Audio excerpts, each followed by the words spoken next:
اعمل ايه يا ماما؟ بصله عشان اعمل لكم تقليه.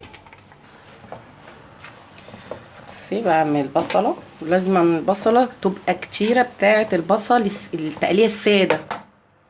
كتري فيها. ويا ريت ما تحطوش السمنه دلوقتي. هنفك شويه ميه بتاعه البصله وبعدين تحطوا السمنه.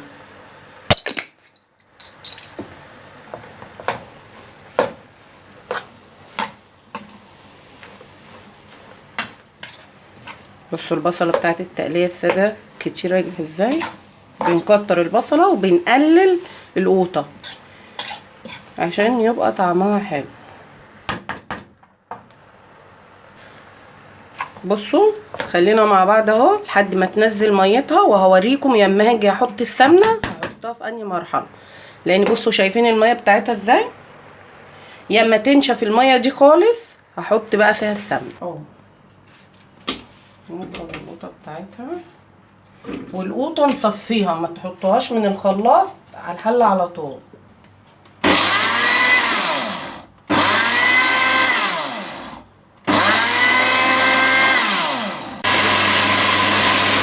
بصوا لازم نصفي القوطه،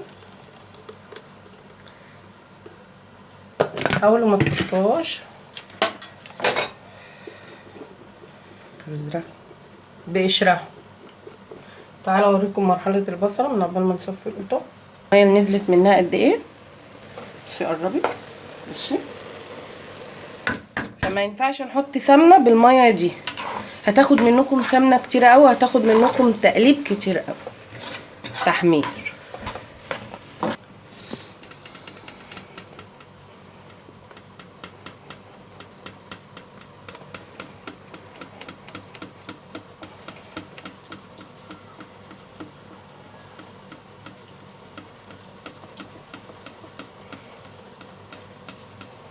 بصوا اللي بيطلع من القوطه قد ايه. ما ينفعش نحطه في التقليه، مش هيبقى شكله حلو، مش هيبقى حلو، هيبقى معشر في التقليه.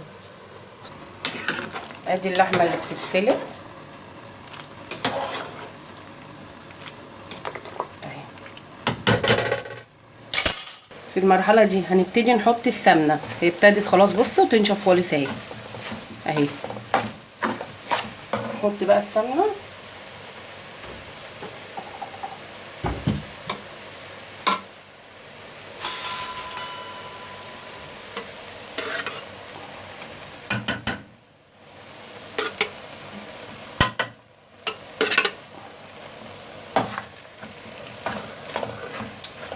كده سمنتها مظبوطه.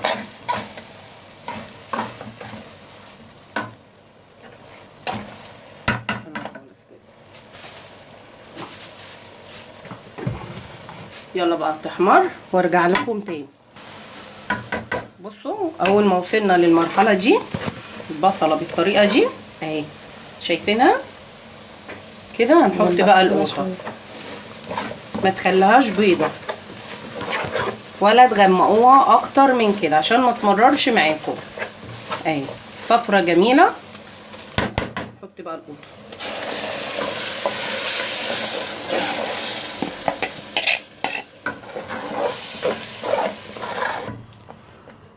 بصوا اهي. هتوطوا عليها بقى النار، هدوا عليها النار قوي. بصوا تتسبك وارجع لكم تاني هوريكم شكلها ايه. بصوا بقى شكل التقليه ازاي. هدينا عليها النار خالص. بصي اما توصل للقوام ده والشكل ده نسقط بقى اللحمه فيها.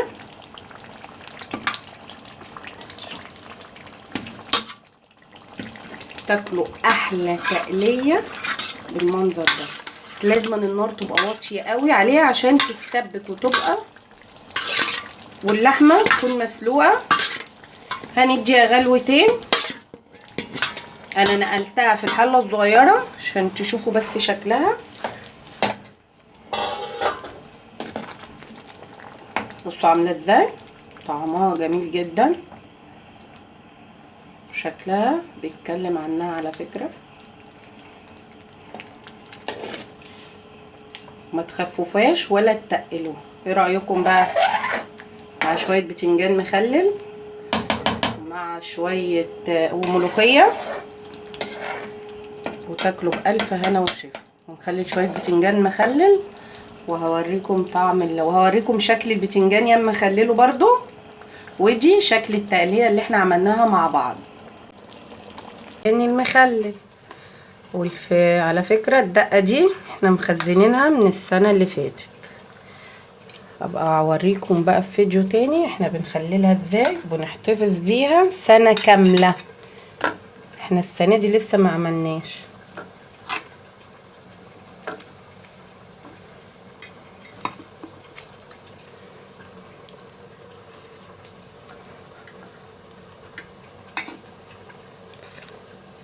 وادي طبق البتنجان المخلل.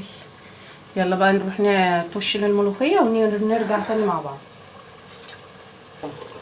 بصوا بقى نعمل ملوخيه خضراء. بحط في الشوربه فص ثوم ني وشويه سكر، وحاولوا ما تغلاش كتير على النار.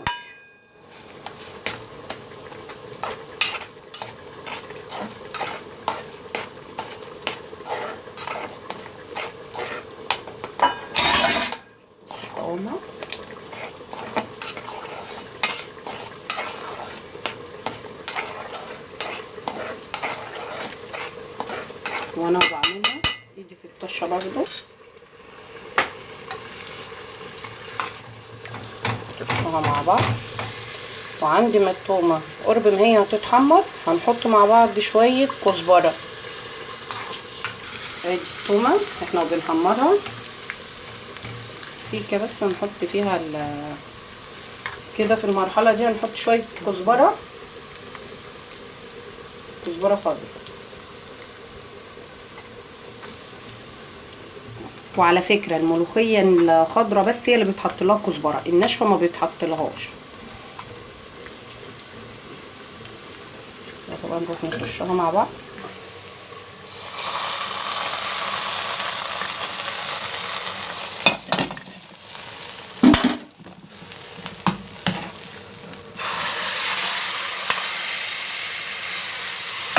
وادي طبق الملوخيه الاخضر.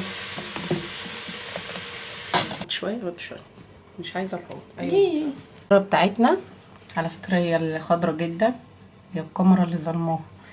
ودي التقليه بتاعتنا الصعيدي، ده البتنجان المخلل.